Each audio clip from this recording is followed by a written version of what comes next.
Slope-intercept form is one of the easiest forms you'll probably see, and you'll see why later. But for now, let's say we're giving y equals negative 2x plus 1. The reason we love slope-intercept form is because it tells us all our information from the beginning. If you remember from our notes, we wrote down y equals mx plus b as our standard slope-intercept form. We know that m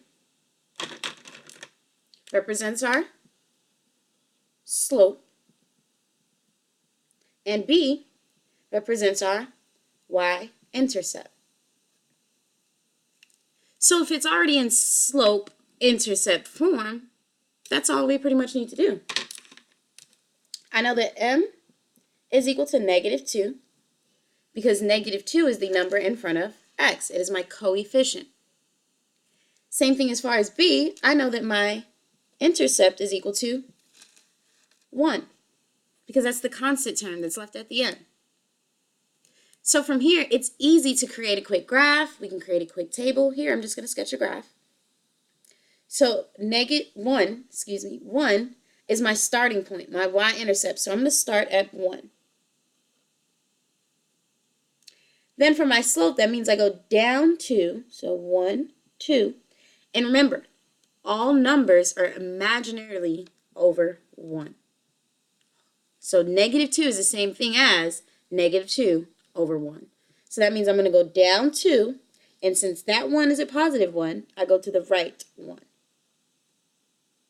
Once again, this negative 2, that is the same thing as negative 2 over 1. Same thing as this 1. That is actually 1 over 1. Okay? So when I'm reading this as my slope, that means I go down 2. Remember, rise over run. So this means down 2. And this positive 1 means I go to the right 1. I'm going to do it again. Go down 1, 2, and then to the right 1. If I wanted to go to the other way and make a point, I will go the opposite. So instead of down 2, the opposite of down 2 is up 2. And instead of going to the right 1, I'm going to go to the left 1. I just did the opposite.